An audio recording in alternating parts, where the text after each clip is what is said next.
Hello everyone! Vamos hoje estudar alguns pronomes em inglês. Não aqueles pronomes pessoais que servem como sujeito ou então que servem como objeto, mas nós vamos estudar aqueles pronomes interrogativos. What, where, when, why, which. Todos esses pronomes que servem para fazer perguntas ou então servem para que eu faça as conexões ali entre as orações. Entre uma oração e outra eu posso usar um desses pronomes para estar conectando. É uma lista de vocabulário, portanto, que vale a pena ser memorizada, para que você consiga ler com maior facilidade os textos do vestibular. Eu separei alguns exemplos e vamos ao primeiro. What?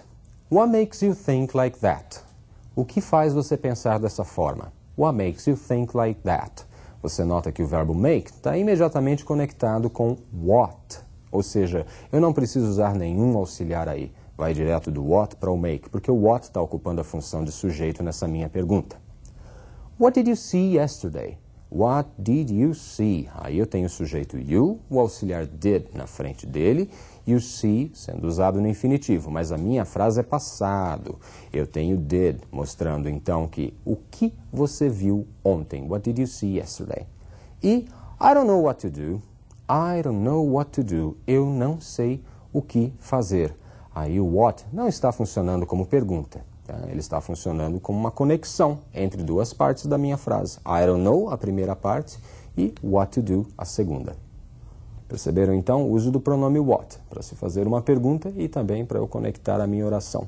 A primeira parte com a segunda parte. What, o que? Vamos ver mais um exemplo? Who é outro pronome.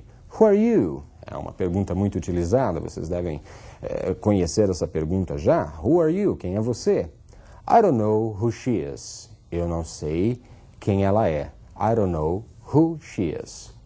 O uso do pronome who, portanto, pode ser para fazer pergunta ou então pode ser para conectar as partes ali da minha frase também. Da mesma forma que o what. Who, quem. Vamos ver mais um pronome? Whom. Esse whom é um parente do who.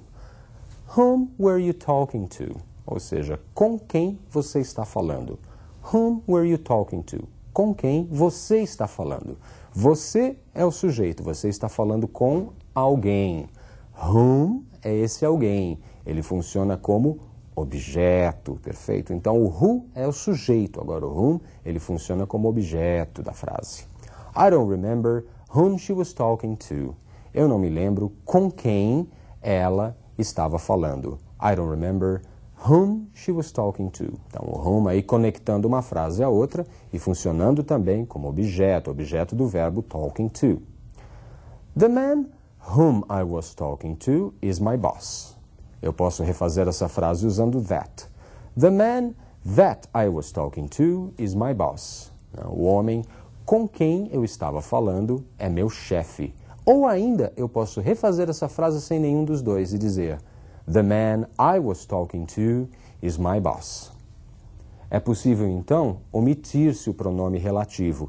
Ele está sendo ali usado para estabelecer a relação entre as duas orações, entre as duas frases, e em inglês eu posso retirá-lo.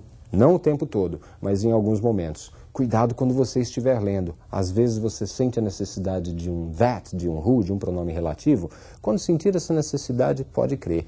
Ele pode estar presente ali. Só que em inglês ele às vezes é omitido. Vamos ver mais um exemplo? Which movie do you want to see? Star Wars or Independence Day? Então, qual filme você quer ver? Guerra nas Estrelas ou Independence Day, o Dia da Independência? Which é qual? Ele me dá a opção, né, entre um ou outro, entre um número limitado de escolhas, entre um número limitado de opções, no caso aí Guerra nas Estrelas e Independence Day. Qual o filme que você quer ver? E the book which I'm reading is very good. Ou então usando that. The book that I am reading is very good. Ou sem usar nenhum dos dois. The book I am reading is very good. Nos três casos eu vou entender. O livro que eu estou lendo é muito bom. Então eu posso utilizar o which, o that ou o who como pronome relativo para conectar sentenças. Porém, ele pode também por vezes ser omitido. Então essas omissões é que a gente tem que tomar cuidado quando estiver lendo um texto, perfeito? Mais um pronome, vamos lá. Why? Por quê? Why are you so nervous? Olha o sujeito you. Are you? Você está. Por que você está tão nervoso? I don't understand why you are so nervous. eu não compreendo, eu não entendo por que você está tão nervoso. O pronome why serve também para fazer perguntas ou para eu conectar duas partes de uma oração. Mais um pronome, olha lá. When, quando. When were you born? Né? Quando você nasceu? I don't remember when she was born. Eu não me lembro quando ela nasceu. Então, when quer dizer quando, e ele serve ali para fazer a pergunta. When were you? Que está no passado, invertendo-se o verbo e o sujeito. E na frase seguinte, I don't remember when she was born, notem que não é uma pergunta. Então, ao invés de was she, eu tenho she was. Então, cuidado também com a utilização dos pronomes, esses que nós estamos vendo, os interrogativos, porque se ele está numa pergunta, você segue a construção da pergunta, invertendo o verbo, usando o auxiliar na frente do sujeito. Agora, se ele está no meio de uma oração, fazendo uma conexão e não uma pergunta, então a gente segue a ordem afirmativa. Verbo depois do sujeito, sem o auxiliar do does ou did, quando ele não for necessário, obviamente. Vamos ver mais um exemplo? Where é outro pronome. Where is your sister? Onde está a sua irmã? I don't know where my sister is. Eu não sei onde minha irmã está. São Paulo is the city where I was born. Então, São Paulo é a cidade onde eu nasci in 1970, em 1970. Então, na pergunta, where is your sister? Eu tenho a inversão is na frente de your sister, que é o sujeito, portanto é uma pergunta. I don't know where my sister is. Eu não sei onde minha irmã está. O verbo vai passar para depois do sujeito, porque não é mais uma pergunta.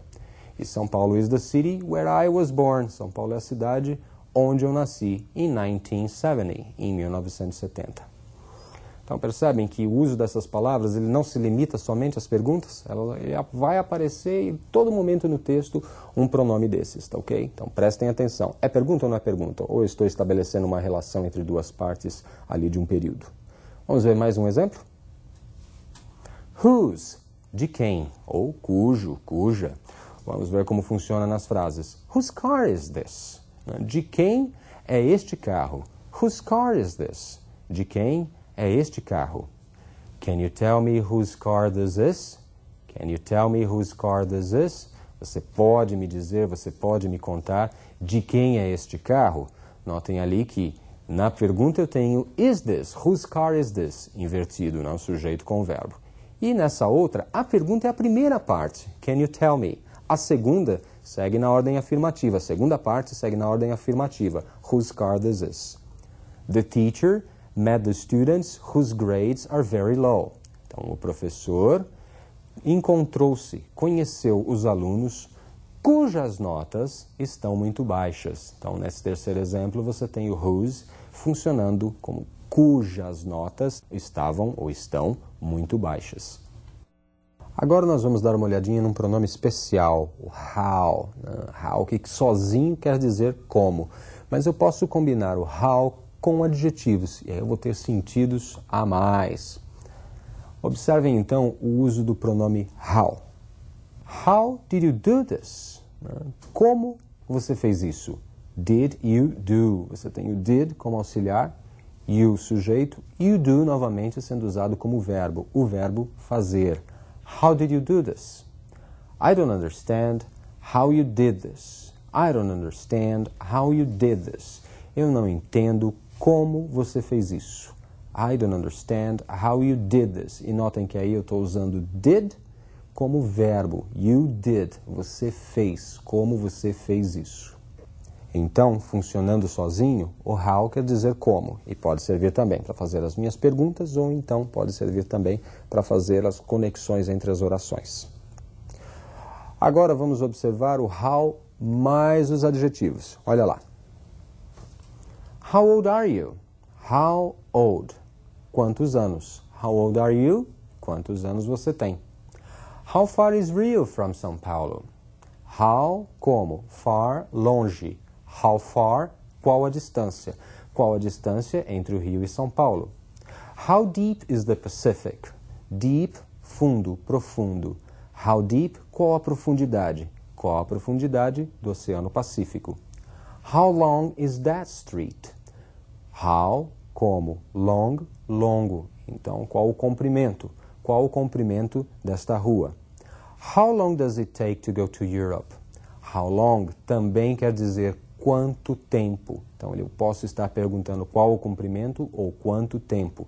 Quanto tempo leva para ir até a Europa? How long does it take to go to Europe?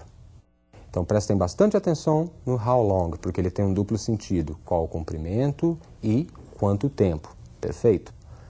O how ainda se combina com alguns adjetivos a mais. Observem. How wide is this room? How como? Wide, largo. How wide is this room? Qual a largura desta sala? How much did you pay for the car? How, como? Much, muito. How much? Quanto? Quanto você pagou pelo carro? How many people are coming? How many? Many, muitos. How many? Quantos? Ou quantas? Quantas pessoas estão vindo? How often do you travel? How, como? Often, frequentemente. Com que frequência você viaja? Percebeu que o how pode ser combinado com várias outras palavras e ele assume sentidos diferentes, mas sempre com a ideia de algum quantitativo, não é isso? Vamos agora acompanhar uma historinha onde aparecem alguns desses pronomes? Olhe lá. The man that you just examined walked out the office, had a heart attack and dropped dead in the hall. What should I do? Turn him around so it looks like he was coming into the office. Percebeu a historinha? Vamos traduzir? The man that you just examined walked out the office, had a heart attack and dropped dead in the hall. What should I do? O homem que você acabou de examinar saiu do consultório, teve um ataque do coração e caiu morto no corredor. O que eu devo fazer? Turn him around, vire-o, so it looks like he was coming into the office. Vire-o de modo que pareça que ele estava entrando no consultório. Legal, pessoal. Foi uma piadinha para vocês perceberem ali o uso de alguns pronomes a mais, para que vocês tenham mais vocabulário e mais conhecimento para estar enfrentando o vestibular, não é isso? Na aula que vem tem mais. Um abraço. Bye, bye.